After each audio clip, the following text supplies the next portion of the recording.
ina tabbatar muku ina kwana ina tashi da abin da ya damu al'ummar Najeriya akan zama lafiya da wadata da kuma arzikin ƙasa.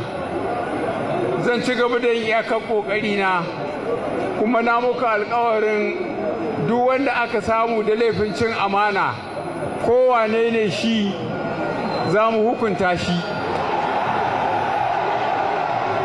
Governor Kashim Shettima. Mutane ku ba jayayya, ku yarda da iko Allah, Allah shi ka bayya ba shi.